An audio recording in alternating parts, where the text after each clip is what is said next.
Hello, my friend. The world of magic, filled with legends and ancient tales, is opening its gates once again. Tonight, in the Gryffindor dormitory by the crackling fireplace, I will share another story with my friends. Join us, for the magic is about to come alive.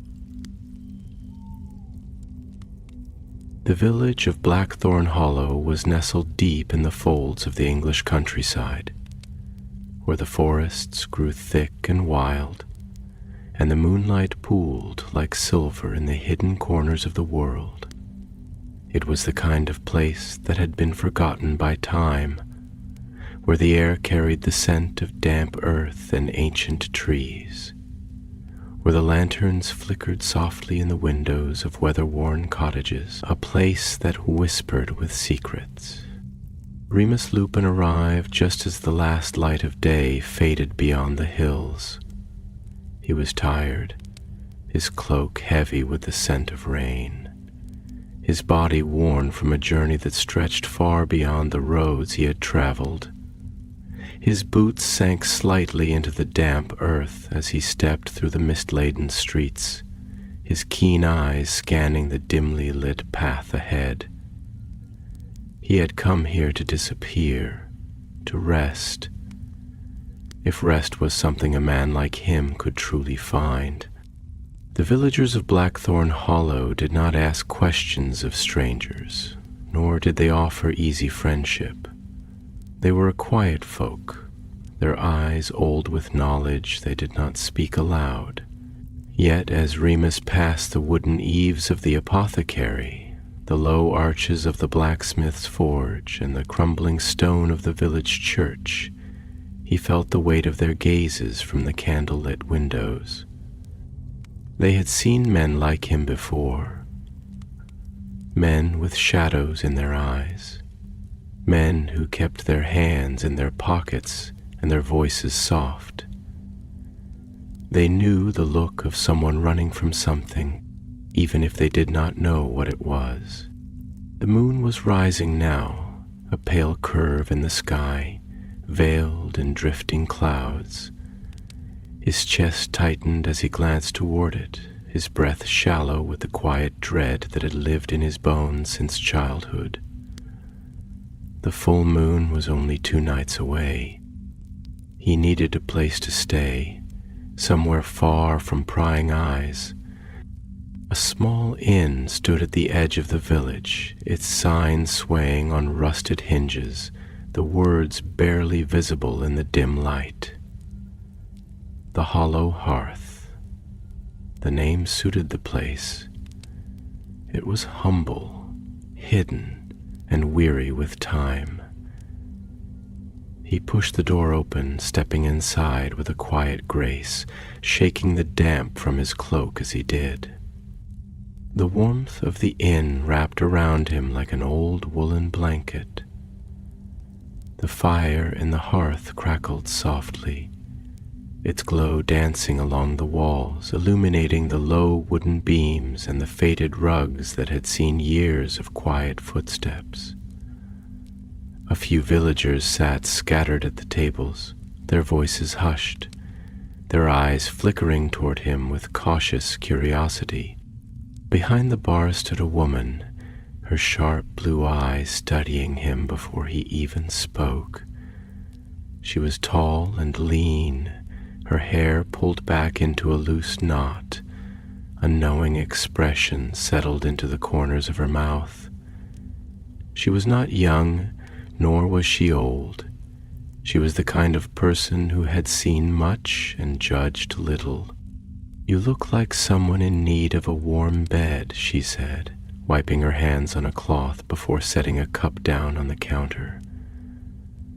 Her voice was smooth, steady, a contrast to the storm still clinging to the night outside. "I am," Remus admitted, pulling a few coins from his pocket. "Just for a few nights." She nodded, taking the coins without counting them. "Name's Isabel. You'll have room 5. Supper's still hot if you want it." He hesitated, glancing toward the tables where a few men sat hunched over their drinks, their conversation hushed but constant. He had learned to recognize the kind of silence that meant something more than just quiet. "Thank you," he said finally, deciding against food. Isabel studied him for a moment longer, then nodded toward the stairs.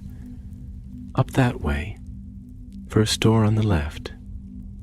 Remus gave a slight nod, gathering his cloak around him as he made his way up the narrow staircase. The wooden steps groaned under his weight, as if whispering their protest at yet another traveler passing through their halls. The room was small but clean, the kind of place meant for short stays and little comfort. A narrow bed sat against the far wall, a small writing desk beside it. A single candle flickered in its holder, casting soft shadows across the wooden walls. Remus closed the door behind him, pressing his back against it for a moment, exhaling a breath he hadn't realized he'd been holding. The familiar weariness settled over him, the weight of knowing that no matter how far he ran, no matter how many nameless villages he hid in, the same truth followed him. The moon was coming, and with it the monster. He slept in restless fits, drifting in and out of dreams that tangled with memory. He was a child again, small and trembling beneath the thin blankets of his childhood bed. Outside, the wind howled through the trees, rattling the window panes, making the world feel too large and too empty all at once. His father's voice murmured in the darkness, "Close your eyes, Remus. Sleep will keep the bad things away." But sleep did not keep them away. Sleep did not stop the sound of claws against the wooden floor. Sleep did not stop the pain. Remus awoke with a sharp intake of breath, his heart hammering against his ribs. He sat up, rubbing a hand over his face, willing the remnants of the dream to fade. The room was still dark, the candle burned low, and outside the rain had settled into a soft, steady drizzle. But something was different. The silence had changed. Remus had spent enough years living on the edge of danger to recognize when something was wrong, even before he understood why. He strained his ears, listening beyond the sound of the rain, beyond the crackling of the inn's fire downstairs. There, something moved outside his window, slow, deliberate, his muscles tensed, every nerve on edge.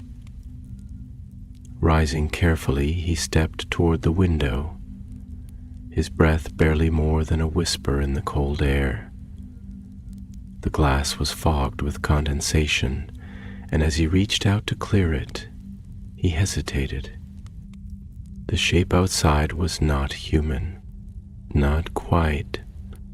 It stood at the tree line where the village met the woods, its form half hidden in the shifting mist. The figure was tall, impossibly lean, its limbs elongated, its head tilted in a way that sent a chill down Remus's spine. He had seen many things in his life, monsters, men, and everything in between. But this was something else, and it was watching him. Remus did not move, did not breathe. For a long moment, the figure remained still, its shape almost blending with the skeletal branches of the trees. Then, slowly, it stepped back, fading into the dark. The night swallowed it whole. A shudder ran through Remus's bones, though not from the cold. He let his breath out slowly, running a hand through his hair as he stepped back from the window. Tomorrow, he told himself. Tomorrow he would leave, but deep down he already knew the truth. He wasn't going anywhere. Not yet, because whatever it was that lurked beyond the trees, whatever ancient shadow had set its sights on him, was not done watching, and it would not let him leave so easily. The morning came slow, bleeding through the clouds in muted shades of gray, the kind of light that seemed reluctant to touch the world below. A thin mist clung to the rooftops of Blackthorn Hollow, curling through the narrow streets like the remnants of an old ghost story, half forgotten but never quite lost. The village, so still in the early dawn, exhaled the breath of centuries with each shifting shadow. The wind carried the scent of damp wood, of old stone soaked through with rain, of earth long untouched by anything but time. Remus sat by the small, round window of his rented room, his fingers wrapped loosely around a cup of cooling tea, though he had long since forgotten it was there. His gaze was fixed on the edge of the forest, where the twisted arms of the trees stretched toward the sky like the fingers of an ancient, beckoning hand. The place where he had seen it, the thing that did not belong and yet somehow felt as though it had always been there. Wait, he should have left. That was the logical course of action. He had spent too many years learning how to slip away before trouble found him, before curious whispers turned into knowing glances, before knowing glances turned into questions, before questions turned into fear. It was a cycle he had memorized, rehearsed, perfected. It was how he survived. And yet, there was something about this place, about the way the mist lingered in the hollows of the trees, about the way the stones of the village seemed to hum with an old, half-forgotten history, about the way the very air tasted of something unsaid. It gnawed at him, sank its teeth into the marrow of his thoughts, held him still when every instinct told him to move.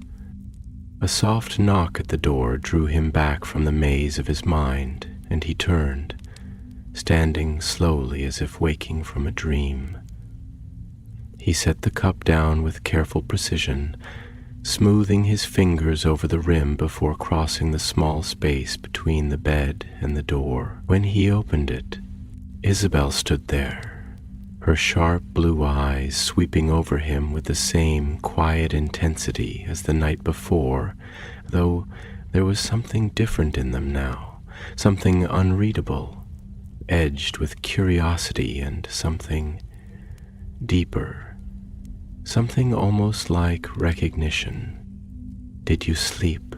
she asked, though there was little need for an answer. Remus hesitated, then offered her the kind of half-smile that never quite reached his eyes. "Not much, I'm afraid. The walls here have a way of keeping a man company, even when he'd rather be alone." Isabel leaned against the doorframe, arms crossing over her chest in a way that made her look as though she belonged there, as though she had always stood in the same place, leaning against the same door, asking the same quiet questions. "I that they do. This place, it remembers things. People like to believe the past stays buried, but the ground here doesn't hold the dead the way it should. It lets them rise, lets them linger in the corners of rooms, in the spaces between heartbeats. You feel it, don't you?" Remus did not answer right away. He let the silence stretch between them, filling the air like mist over still water. I saw something last night, he admitted finally, his voice lower than before, as if saying the words too loudly might give them weight, might make them real. Something at the edge of the trees.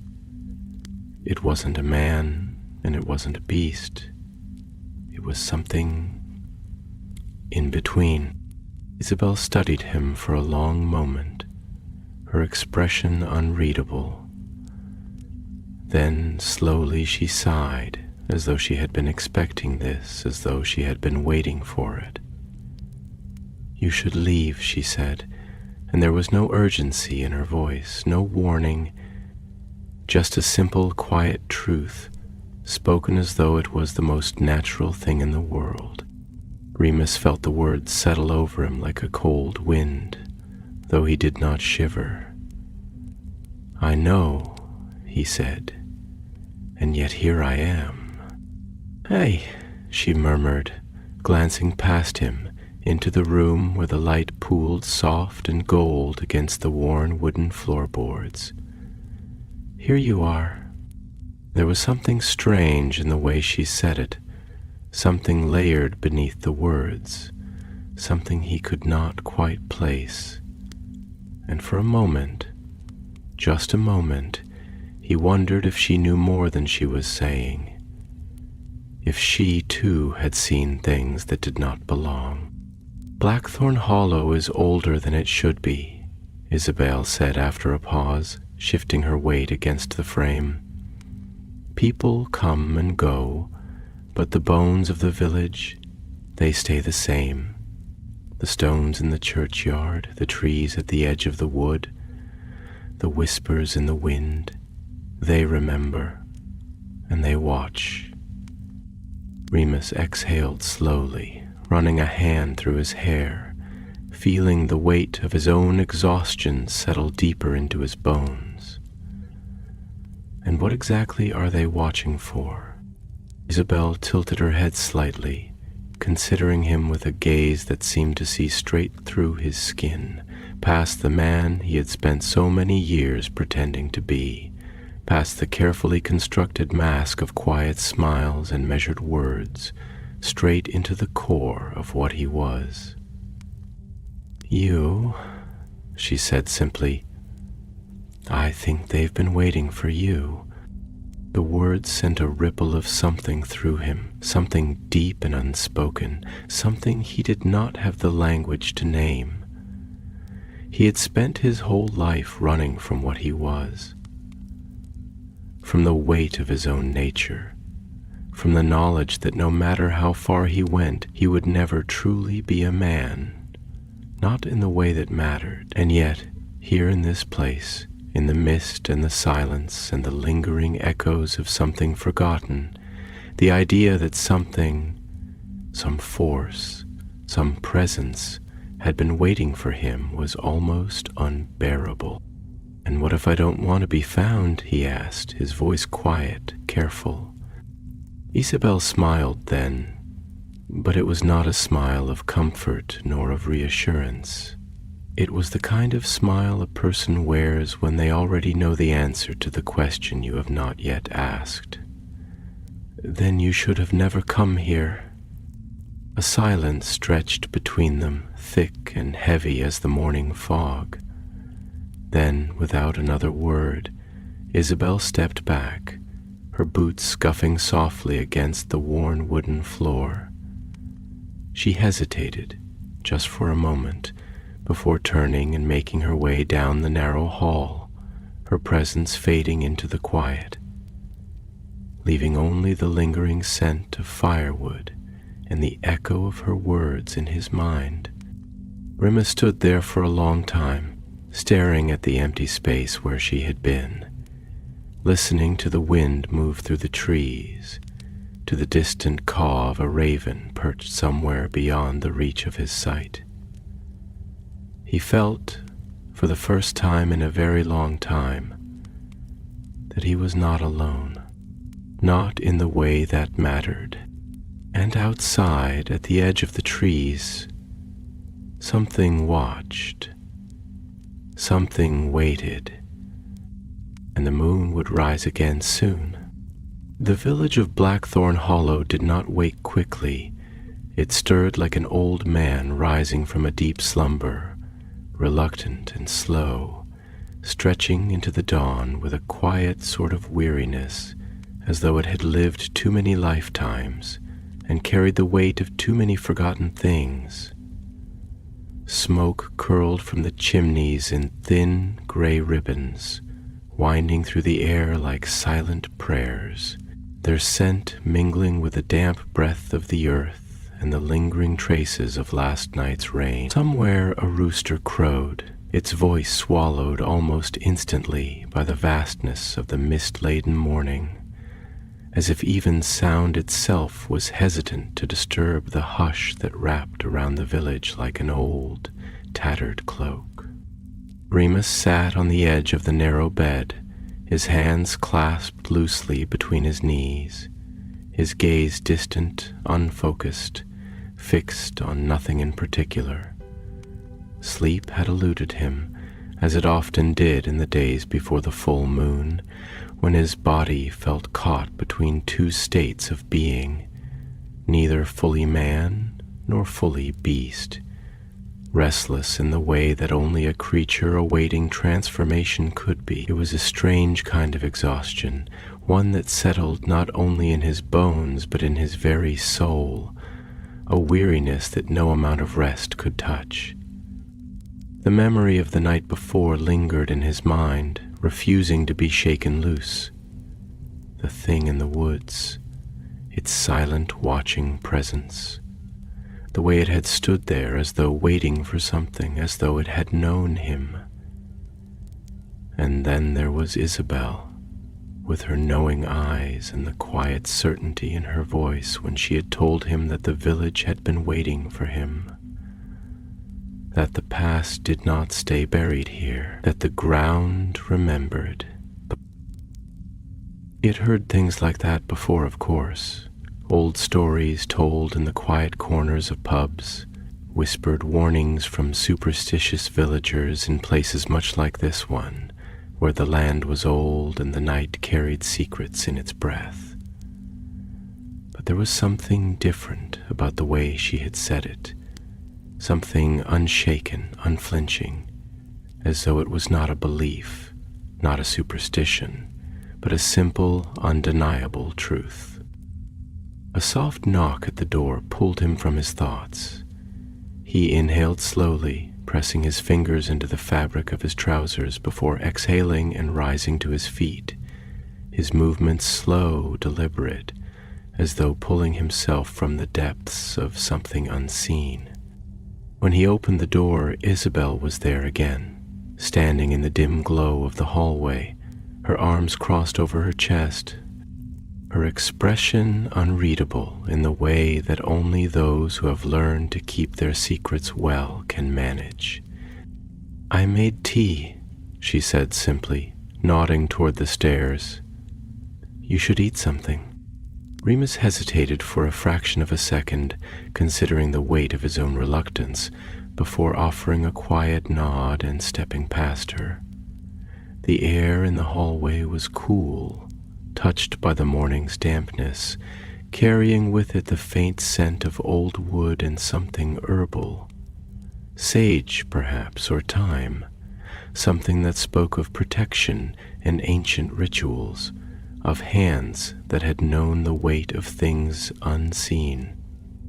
Downstairs, the inn was quiet, the fire in the hearth barely more than a smoldering glow, its embers pulsing like a heartbeat in the dim light.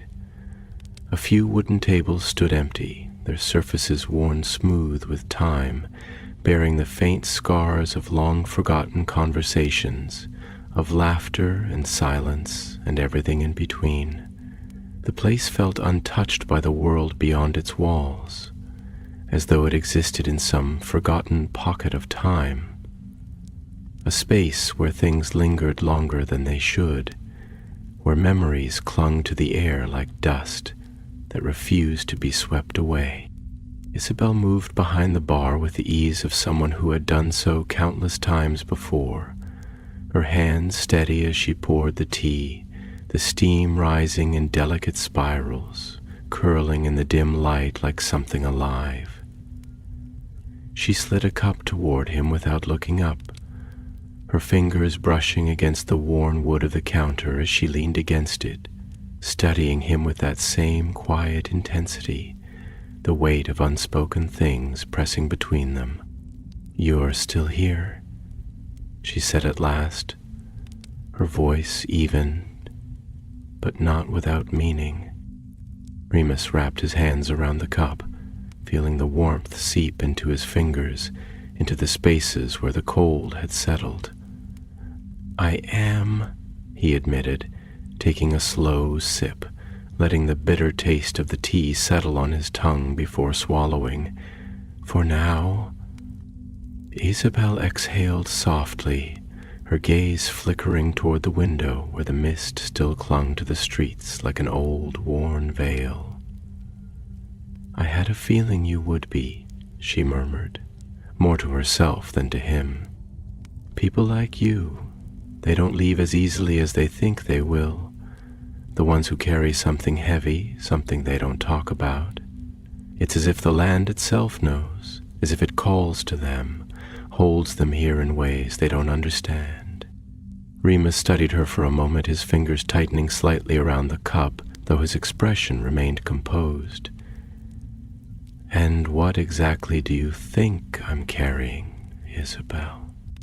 She tilted her head slightly, the corner of her mouth curling into something that wasn't quite a smile.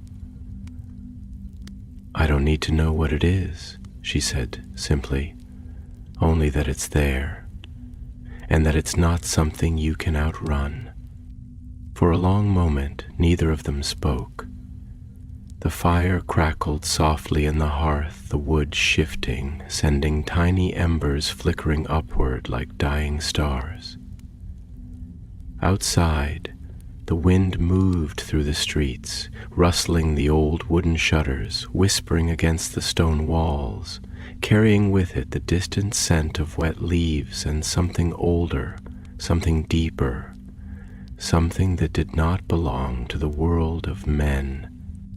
Finally, Remus sighed, setting the cup down with deliberate care, his fingers lingering against the ceramic for just a second longer than necessary.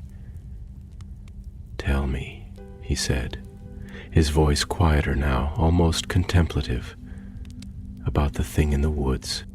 Isabel's expression did not change, but something in her eyes darkened, something old and knowing settling behind them. She exhaled slowly, as if drawing up something from the depths of her memory, something she had not spoken of in a long time. "There are things that live in the spaces between stories," she said at last, her voice measured, steady. "Things that don't fit neatly into the way we understand the world. They're not just beasts, and they're not just ghosts. They are something older, something that doesn't play by the same rules as the rest of us. And once they set their sights on you, once they know your name, you don't simply walk away."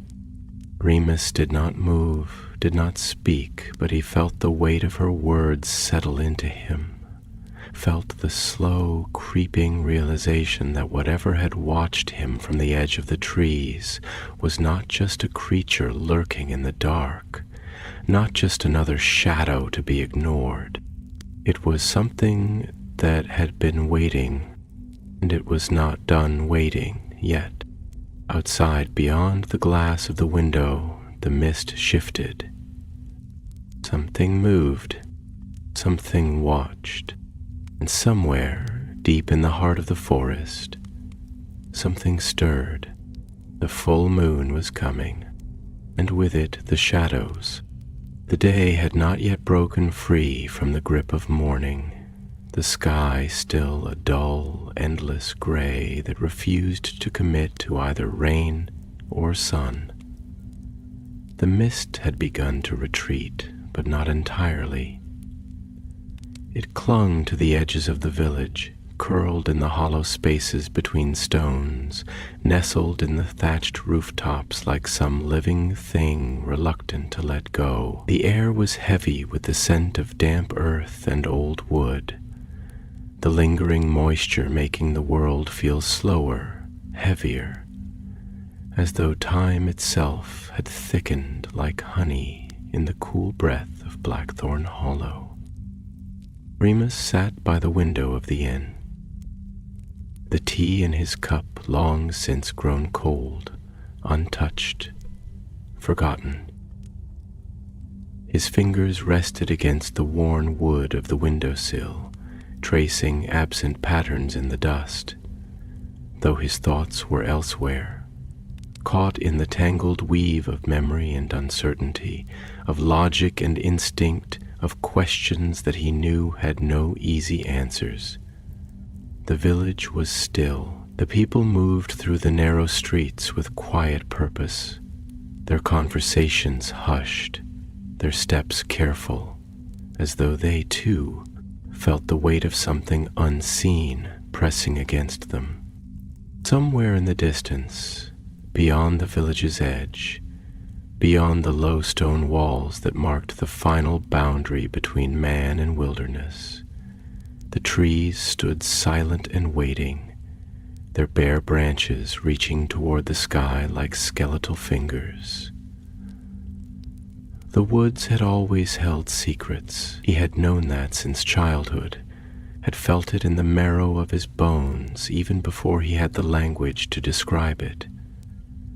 The unshakable truth that there were things in the dark, things that had existed long before the first stone of any village had been laid, things that did not care for the affairs of men.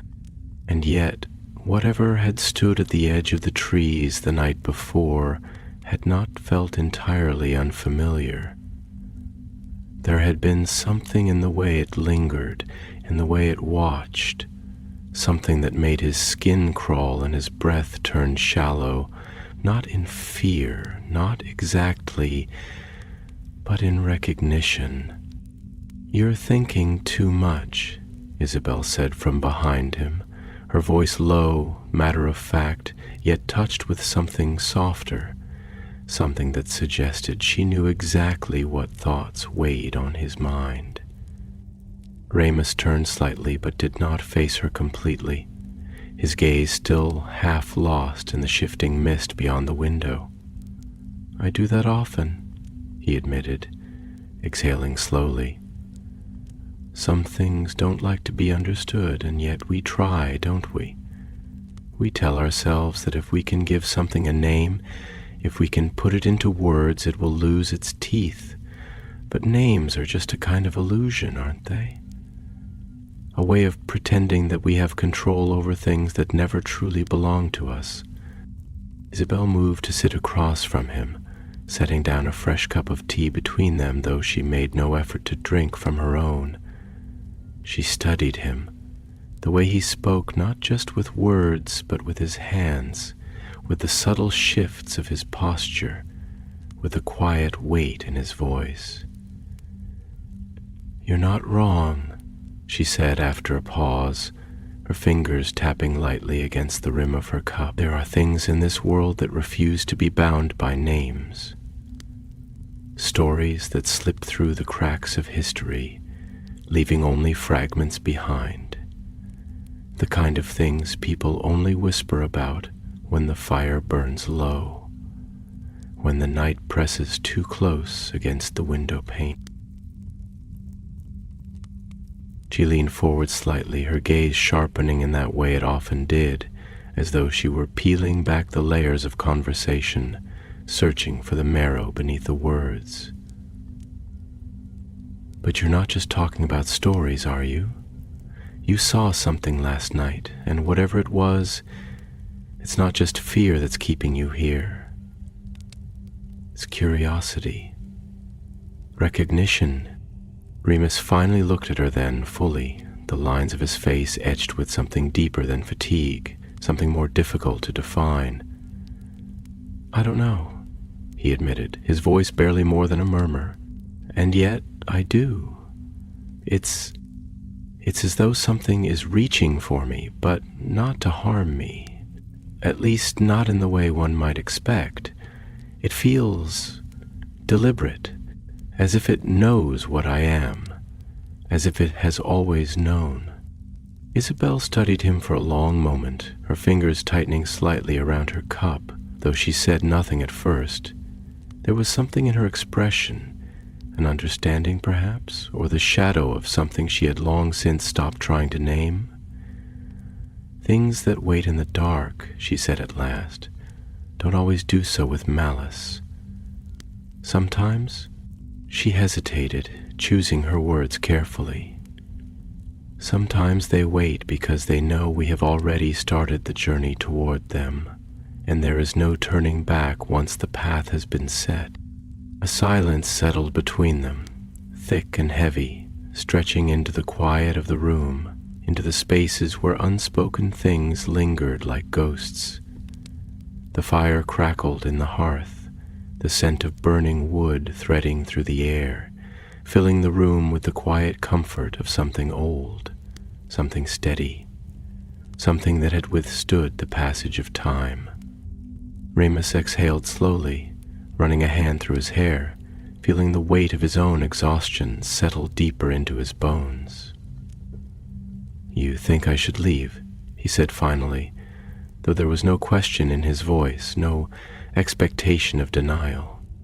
Isabel smiled faintly, though it did not quite reach her eyes. "I think you already know that you won't." Outside, beyond the walls of the inn, beyond the winding streets and the stone cottages with their shuttered windows, the forest loomed at the edge of the world, waiting. The wind shifted through the branches, carrying with it the quiet sigh of something old, something that had watched for centuries, something that had been waiting. And somewhere, beneath the endless gray sky, beneath the weight of the coming night, something stirred in the hollow spaces of the earth. The moon would rise soon, and with it the truth. The day had settled into a reluctant gray, the sky pressing down upon the village like the weight of a dream that refused to break apart in the waking hours. The mist had retreated from the streets, but clung stubbornly to the edges of the world, lingering in the crooks of tree branches, pooling in the hollow spaces between stones. A spectral presence that neither came nor went, but simply was. The air held the scent of wet bark and damp straw, a reminder that the night before had left its fingerprints upon the land, soaking into the bones of the village. Quiet and unshakable, Remus wandered through the narrow paths of Blackthorn Hollow, his steps careful, measured, his mind an unspoken conversation with itself. The village had grown no larger overnight, and yet it felt as though it had stretched, as though its edges had frayed and blurred, as though the land itself had taken a breath and held it, waiting. The people moved about their morning tasks with the same quiet efficiency, their hands busy but their voices subdued, as if they too felt the whisper of something just beyond the world they knew. It was strange how silence could be so heavy, how it could wrap around a place like ivy around an old ruin, creeping into its bones, making it a part of itself. Remus had always known the weight of silence, had carried it with him for most of his life, but there was something different about the quiet in Blackthorn Hollow. It was not the silence of absence, not the stillness of a place abandoned. It was something else, something alive, something that listened. He paused near the old well in the center of the village, its stone edges worn smooth by the touch of countless hands, the rope frayed but sturdy, the bucket resting at its side, damp with the breath of the depths below. The water here had seen generations come and go, had reflected the faces of the dead as much as the living, had carried the weight of whispered secrets and spoken truths alike. He ran his fingers over the rough stone, feeling the cold seep into his skin, a quiet reminder that some things remained even when everything else had changed. "You look like a man searching for something he hasn't named yet." The voice came from behind him, and he did not startle. He had felt the presence before she spoke, had sensed her in the way the air had shifted, in the way the world seemed to bend slightly to accommodate her. Isabel stood a few feet away, her arms crossed, her expression unreadable, though her eyes, sharp and knowing, studied him in that way she always did, as if she were trying to decipher a book written in a language she only half remembered. Remus exhaled, running a hand through his hair before turning fully to face her. "Isn't that always the way of things?" he murmured, his voice quiet, contemplative. "We walk the world thinking we understand what we're looking for, thinking we have some grand purpose, some destination that will make sense of everything. But when we find ourselves standing at the threshold of something real, something we cannot explain, we hesitate. Because deep down we know the truth. We were never looking for answers. We were only looking for an excuse to keep searching." Isabel tilted her head slightly, a faint, knowing smile ghosting the edges of her lips. "That's a rather poetic way of saying you have no idea what you're doing here," she mused, though there was no malice in her words, only an understanding that ran deeper than what was spoken. "But I suppose that's the nature of people like us, isn't it? We're always running towards something, even when we don't know what it is. And sometimes we're running from something just the same." Remus studied her for a long moment, the weight of her words settling over him like the soft pressure of snowfall, gentle but unyielding. He had spent so many years convincing himself that he could control the shape of his own story, that he could dictate its pace, its trajectory, that he could hold the reins of his own fate if only he tried hard enough. But in truth, he had always been at the mercy of something larger than himself, something older, something deeper. The moon had dictated the course of his life before he had even known how to speak its name, and yet here he was, pretending as though he was the one making the choices. "What is it then?" he asked after a moment, his voice quiet, thoughtful. "The thing in the woods, the thing that watches. You spoke of things that wait, of things that recognize something in us. What does it want?" Isabel's gaze flickered toward the treetops in the distance, where the forest loomed beyond the village's edge, a dark boundary between what was known and what was not. There was something in her expression, something old, something cautious, something that had seen more than it would ever say. "I don't know if want is the right word," she said after a long pause, her voice thoughtful, slow, as if she were sifting through memories older than herself, searching for the right way to shape them into something that could be understood. "It's not like us, not in the way we understand longing or purpose. It doesn't seek the way a man seeks. It doesn't hunger the way a beast hungers. It simply exists, waiting for something to move it, to give it reason to reach beyond itself." She turned her gaze back to him, something sharp and knowing settling behind her eyes. "But I do think it knows you," she said softly, "and I think it has been waiting for a very long time."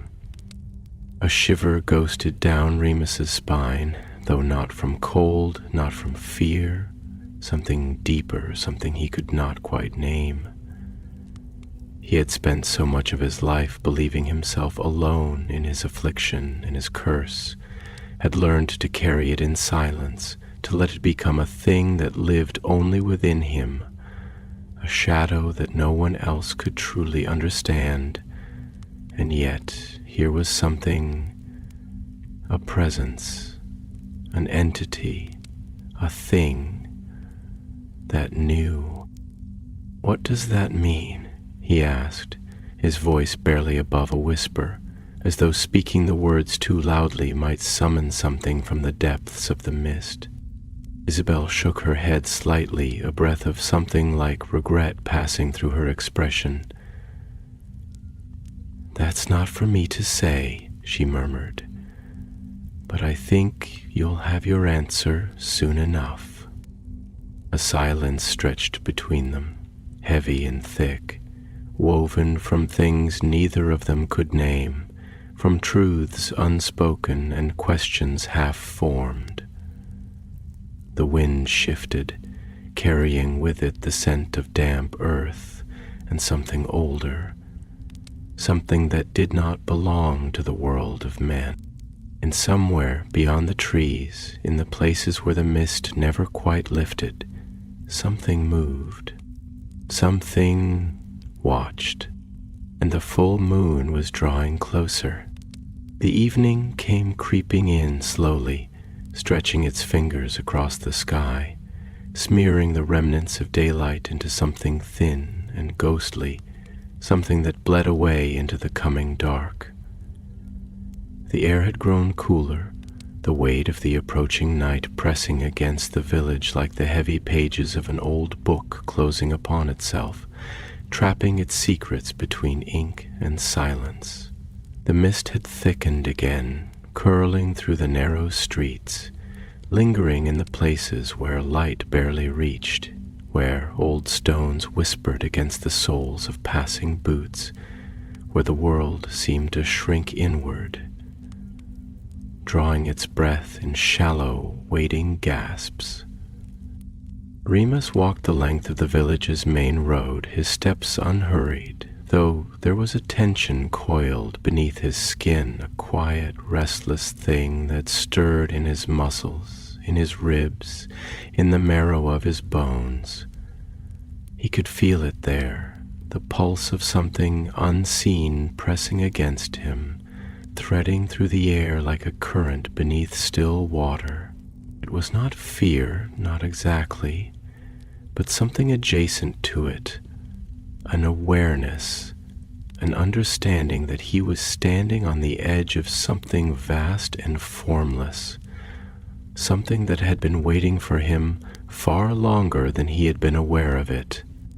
The forest loomed at the far end of the village, its presence undeniable, its boundaries marked not by walls or fences, but by the sheer weight of its existence, by the way the earth seemed to darken as it neared the trees, by the way the branches tangled together overhead like clasped hands, blocking out the last of the light. The air was different here, thicker, richer, carrying the scent of damp moss and old bark, of things that had lived and died and lived again beneath the shifting canopy. The wind did not move as freely here. It pressed against the trees like a thing held captive, sighing through the leaves in hushed, uneven breaths, reluctant to leave the confines of its prison. Isabel was waiting for him near the last of the village houses, leaning against the worn wooden railing of an abandoned porch, her arms crossed, her gaze steady, unreadable. There was something in the way she stood that made it seem as though she had been there forever, as though she had been carved from the very bones of this place, as though she had existed in the spaces between history and memory, watching, waiting, knowing more than she would ever say. "You still haven't left," she said as he approached, her voice carrying the weight of something more than simple observation, something heavier, something laced with inevitability. Remus exhaled, slow and measured, the breath curling into the cool air before dissipating. "No," he admitted, "I haven't." A small, knowing smile tugged at the corner of her lips, though it did not quite reach her eyes. "You already knew you wouldn't, didn't you?" she mused, tilting her head slightly as she studied him. "Even when you told yourself that staying was the wrong choice, that leaving was the only logical thing to do, you knew." Remus hesitated, not because he did not have an answer, but because he was not sure he wanted to give it voice, not sure he wanted to lay it bare beneath the weight of spoken words. "There's something about this place," he said after a moment, his voice quieter now, as if speaking too loudly might disrupt whatever fragile balance kept the village standing, kept the forest from swallowing it whole, "something I can't turn my back on. Even if I don't understand it yet, even if it makes no sense." Isabel nodded slightly, her expression thoughtful, as though she had already known what he would say, as though she had heard these words before, from someone else, from another time, another life. "Sense is a fragile thing," she murmured, shifting her weight against the railing. "It breaks too easily when it comes into contact with something older, something deeper. And whatever it is you're feeling, it isn't new. It didn't begin with you, Remus Lupin. It's been here long before you, long before this village, long before words were even a thing people used to shape the world around them." He looked at her then, his brow furrowing slightly, his breath still slow, controlled, though there was something underneath it now, something unraveling. "What are you saying?" Isabel exhaled, her gaze flickering toward the tree line, toward the dark, shifting shapes beyond the reach of the village lanterns, the places where the mist thickened, where the light did not settle. "I'm saying that some things do not belong to time the way we do," she said, her voice careful, deliberate. "Some things are not bound by the passage of years, or by the rise and fall of kingdoms, or by the way the world tries to keep itself in order. Some things exist outside of all that, and they wait. They wait for the right moment, for the right person, for the right set of circumstances, to align in a way that will let them step forward into the world again." A shiver worked its way down Remus's spine, though it was not the kind that came with cold, not the kind that could be shaken off with movement or warmth. It was something deeper, something that settled into his ribs, into his gut, something that whispered that he already knew what she meant, that he had already felt it long before she had given it shape with words. "The thing in the woods," he murmured, his voice lower now, rougher, as though speaking the words made them heavier, as though acknowledging them aloud made them real. Isabel did not blink, did not look away. "Yes," she said simply, "and it is watching, waiting, because it knows you, because it has always known you." The weight of her words settled over him like a thick, unseen fog, pressing into his lungs, into his thoughts, into the quiet, secret spaces of his mind where the past still echoed, where the moon still called to him in its quiet, merciless voice. He had spent his life believing that he was alone in his affliction, that the curse in his blood was his burden and his burden alone, that there was nothing in the world that could truly understand the weight of what he carried. But now, standing at the edge of the village with the forest stretching before him like the yawning mouth of something patient and hungry, he wondered if he had been wrong. He wondered if something else had known. if something else had been waiting for him, long before he had ever set foot in Blackthorn Hollow. The wind shifted then, threading through the trees, through the hollow spaces between houses, through the open stretches of road where the village met the wild, and with it came a sound. Not a voice, not a whisper, but something deeper, something older, something that did not belong to the world of men. A calling, a beckoning.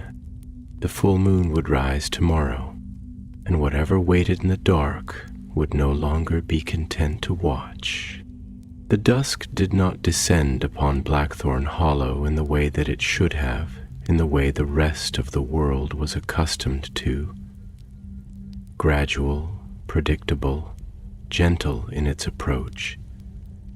No, the night here was something different, something deliberate, something alive. It did not creep in on softened feet, but settled like the weight of an ancient hand pressed upon the land, an inexorable force that took its place not by right, but by long-standing dominion. The air thickened as the light faded, not with cold, but with something more subtle, something heavier, like the whisper of breath on the back of the neck, like the feeling of unseen eyes upon the skin. The mist, which had never truly left, began to slink its way between buildings, twining itself around stones and doorposts, curling at the edges of the road like an animal stretching its limbs, as if waiting for the moment it could consume everything whole. The wind had stilled, not in the way of an ordinary quiet evening, but with an absence so complete that it seemed unnatural, as though the air itself had retreated, holding its breath in anticipation of something inevitable, something that had not yet stepped forward, but was already here, watching, waiting. Even the trees at the village's edge, which had stood sentinel for countless years, seemed to darken as the last vestiges of light bled from the sky. Their gnarled branches twisted in shapes that looked too much like hands reaching upward, as though grasping at something unseen. Remus stood at the edge of the road, his body still, though inside he was anything but. He could feel it, whatever it was, not as a presence that one could see or hear, but as something deeper, something woven into the marrow of his bones, a hum just beneath his skin, as though his very blood recognized that the moment was drawing near. It was not just the coming of the full moon that stirred him, not just the anticipation of what would soon claim him as it always had, the terrible and inevitable transformation of flesh into something wild, something other. No, this was something different. This was something old, something deeper than the pull of the moon, something that had been waiting long before he had ever set foot in Blackthorn Hollow. Isabel stood beside him, though she had said little in the last hour. She did not need to. She had already told him everything she could, everything she would, and though there were still things left unspoken, things that flickered just behind her gaze, she did not try to fill the silence with words.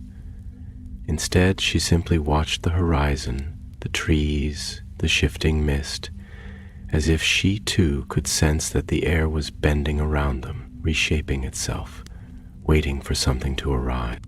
After a long moment, she finally spoke, though her voice was quieter than usual, thoughtful in a way that suggested she was weighing each word before releasing it into the night. "You feel it, don't you?" she murmured, not looking at him. "The way the air shifts, the way the world holds itself still, like an inhale before the plunge. It knows you're here. It's always known. And now, It's waiting to see what you'll do." Remus exhaled slowly, though the breath did nothing to ease the tightness coiled inside him. His fingers curled slightly at his sides as if grasping for something unseen, something solid, something that might tether him to reality. "I don't know what I'm supposed to do," he admitted, his voice quieter than hers, barely more than a breath against the waiting silence. "I don't even know what it is." Isabel turned her gaze toward him then, and in the dim light her eyes seemed darker, sharper, filled with something he could not name. "Does it matter?" she asked, and the simplicity of the question sent a shiver down his spine. Does knowing its name change what it is? Does understanding it make it any less real? Remus did not answer right away. He let the silence settle between them, let the weight of her words coil around his thoughts, winding through them like roots seeking purchase in the dark. He had spent his whole life searching for understanding, searching for explanations, for reasons, for some kind of knowledge that would give shape to the thing that had marked him, that had claimed him, that had dictated the course of his existence from the moment Fenrir Greyback had sunk his teeth into his flesh. And yet, standing here on the edge of something vast and unseen, he wondered if knowledge had ever truly been the thing he sought, or if, all this time, he had only been searching for a way to make peace with the inevitable. After a moment, he let out a quiet breath, turning his gaze toward the forest. "It's coming, isn't it?" he murmured, though he already knew the answer. Isabel did not move, did not look away. "It never left," she said simply. A quiet, unsettling stillness settled over them then, stretching out in the space between words, in the moments between heartbeats. The night pressed in around them, the weight of it a living thing, a breath against the skin, a whisper in the ear. The air was thick with waiting, with something just beyond the veil, something watching, something patient. Remus swallowed, his throat dry despite the cool dampness in the air. "And what happens when the moon rises?" Isabel was silent for a long time. Then softly she said, "That depends." "On what?"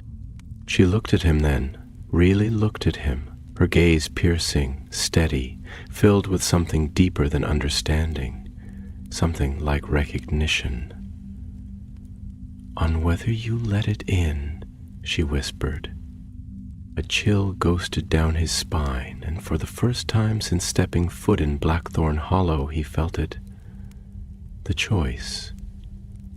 He had always believed there was none, that the moon dictated his fate, that the curse in his blood would always claim him, that no matter where he ran, no matter how carefully he hid, no matter how fiercely he tried to deny it, the beast inside him would always take. But now, standing here with the weight of something ancient pressing against his ribs, he realized that this was different.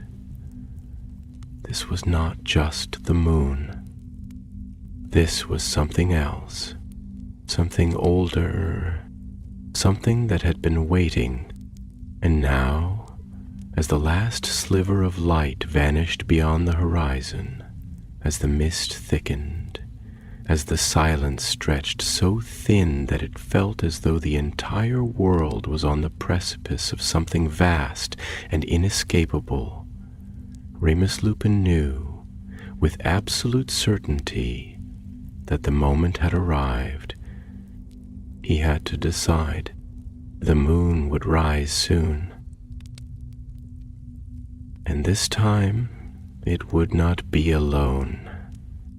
The night had grown thick, dense with the weight of the unseen, the hush of a world on the cusp of something it had not yet named.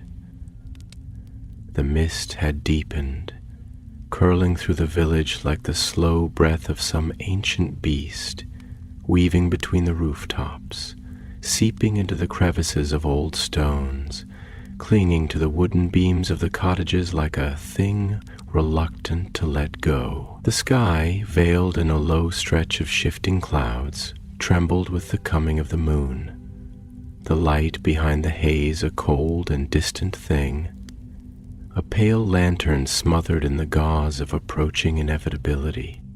Remus could feel it now, humming beneath his skin, a quiet tremor in his bones.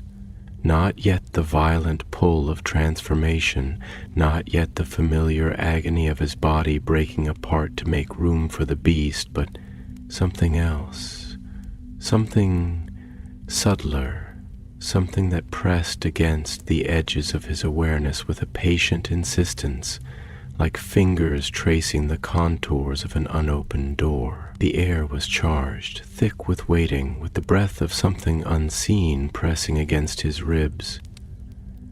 And though he had spent years mastering the art of endurance, of bracing himself against the tide, of containing the inevitable with willpower alone, tonight felt different. Tonight, the waiting itself was alive.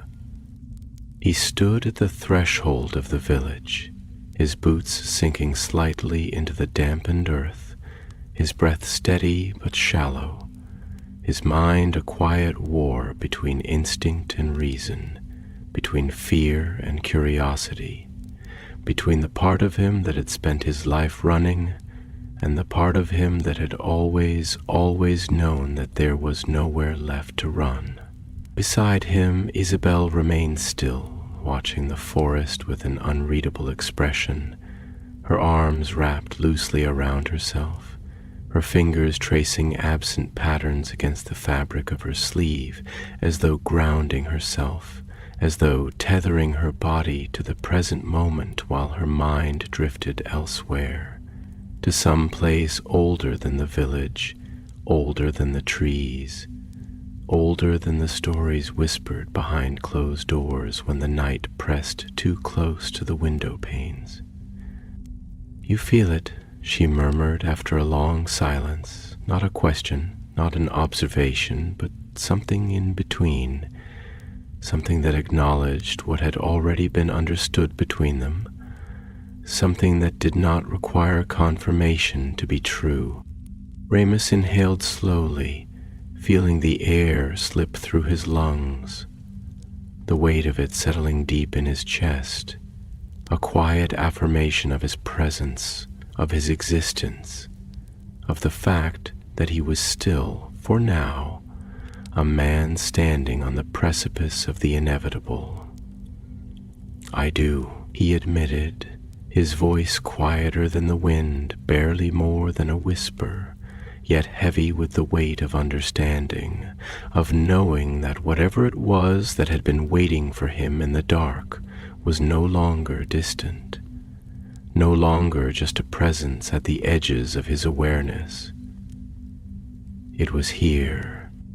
Isabel turned her gaze toward him then, and in the dim light her eyes held something deeper than knowledge, something sharper than recognition, something that spoke of an understanding that went beyond words, beyond explanation, beyond the limits of what could be comfortably held in the mind.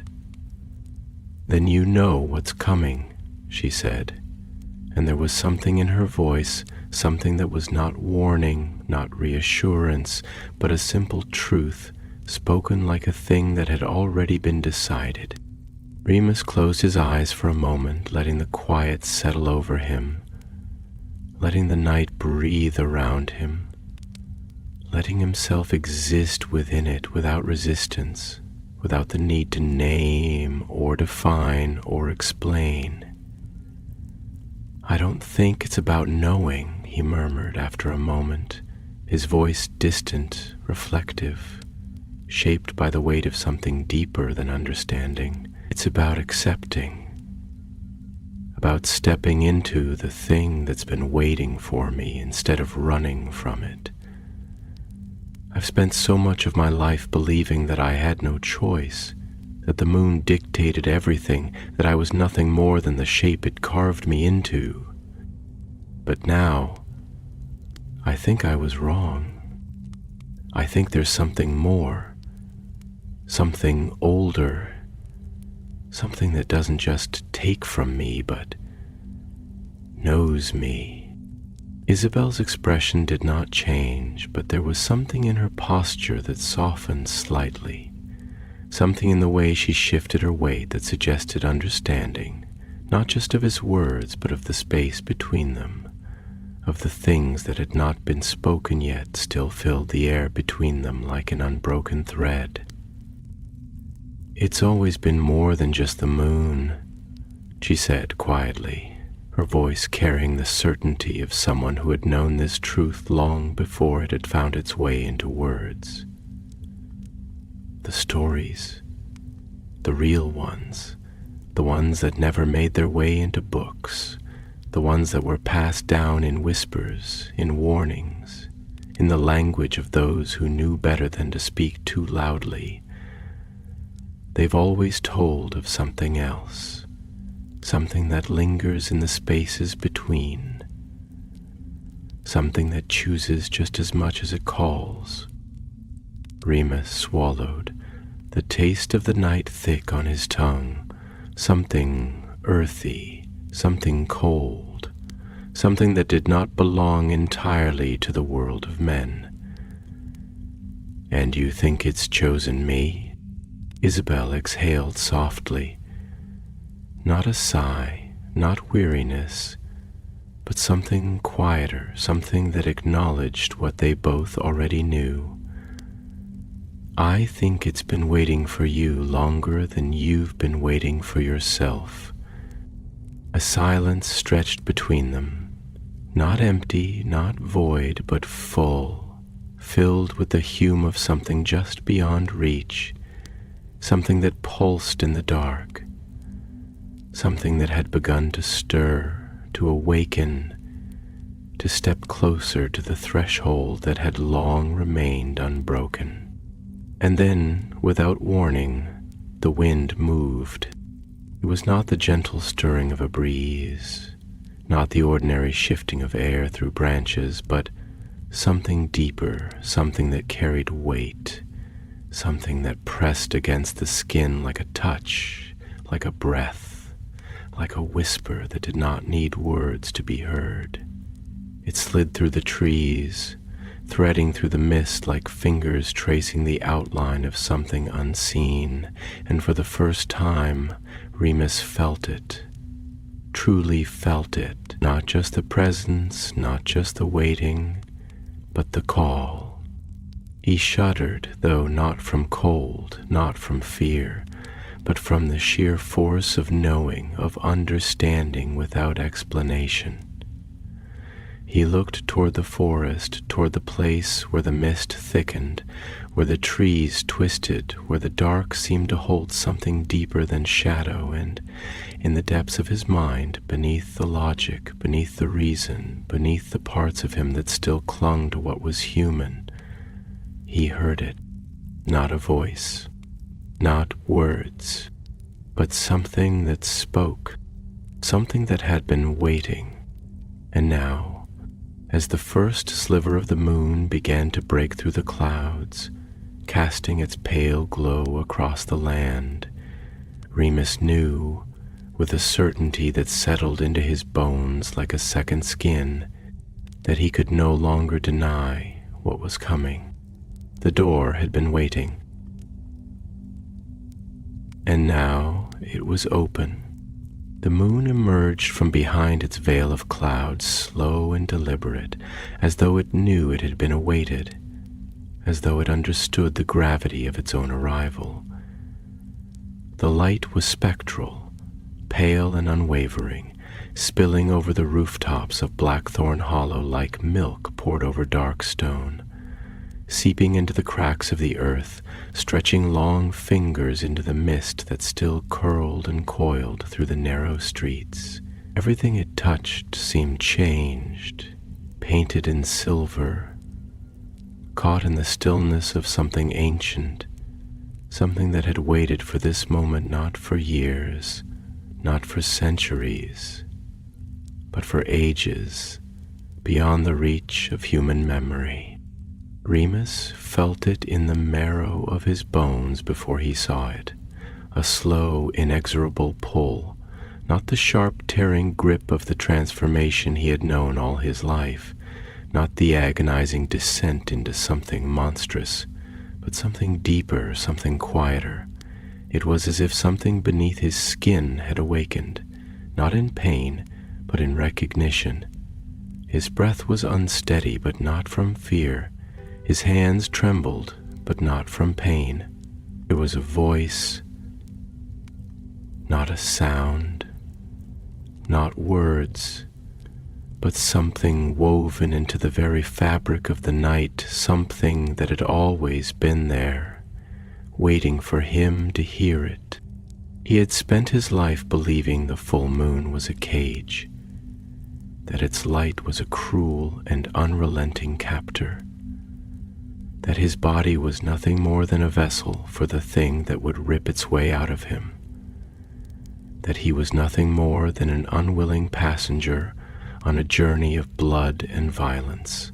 But now, standing on the threshold of something he did not yet understand, beneath the hush of a village holding its breath, beneath the sky that stretched infinite and unblinking above him, he realized something terrible and wondrous all at once.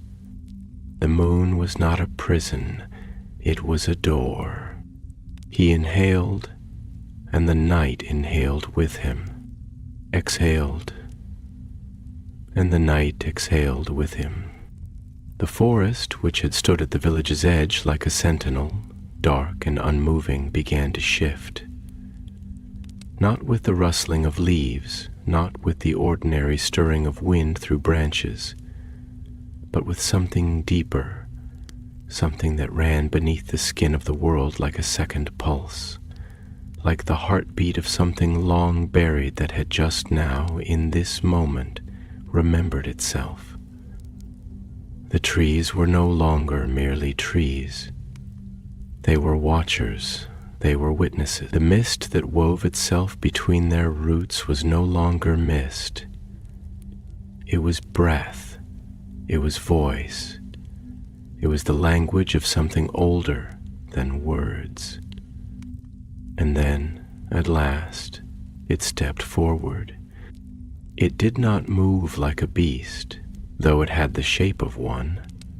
It did not move like a man, though it walked upright, tall and lean, its limbs too long, its presence too solid to be shadow, yet too shifting to be entirely real. It was dark, not in the way of the absence of light, but in the way of something that absorbed it, something that drank in the pale glow of the moon and reflected nothing back. Its eyes, when they opened, were not eyes at all, but slivers of something deeper, something unnameable, something that carried not sight, but understanding. Isabel did not move, did not speak, but Remus felt her presence beside him, felt the steady hum of her heartbeat, as if it were part of the air itself. When she finally did speak, her voice was quieter than the night, but it carried weight, carried truth. It was never just about the wolf, she murmured, though her gaze never left the thing before them. The stories, the legends, they never told the whole truth. They called it a curse because that was the only way they could understand it. They called it a sickness, a punishment, because they had no other words for what they feared. But it was never just that. It was something older, something deeper, something waiting for the right kind of soul. Remus swallowed, the sound impossibly loud in the quiet of the night. He could feel the moonlight against his skin, not as something cold, not as something distant, but as something alive, something breathing, something speaking to him in a language he had never learned but had always known. "I don't understand," he whispered, though the words felt hollow even as he spoke them. Isabel turned to him then, her expression unreadable, her voice steady. "Don't you?" Remus clenched his jaw, his pulse thrumming beneath his skin. "All my life I've been told what I am," he murmured, his voice raw, edged with something that had been building inside him for years, for decades, for lifetimes. A monster, a mistake, something to be controlled, something to be contained. I've spent so long believing it that I stopped asking questions. I stopped wanting answers. A thing in the woods, not a beast, not a man. Something between tilted its head, as though listening, as though waiting. "And now?" Isabel asked, her voice softer. Remus exhaled, slow and steady, feeling the way his breath carried in the air, feeling the way the world breathed with him. He looked at the creature before him, at the thing that should have terrified him, that should have made his instincts scream for him to flee, to fight, to deny. And yet, there was no fear in him. Not anymore. The air between them shifted. The moonlight thickened.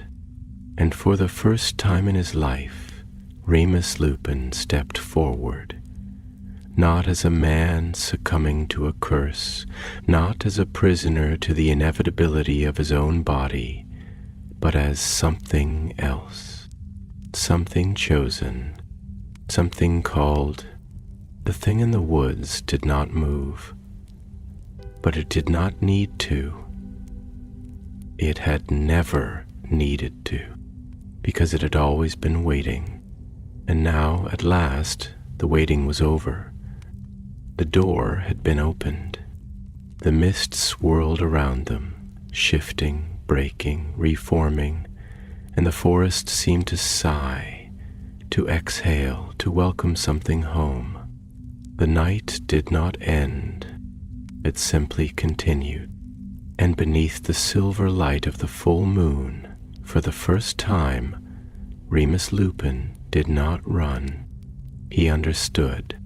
He became, and somewhere, in the breath between moments, in the silence between heartbeats, in the space between man and beast, he heard it.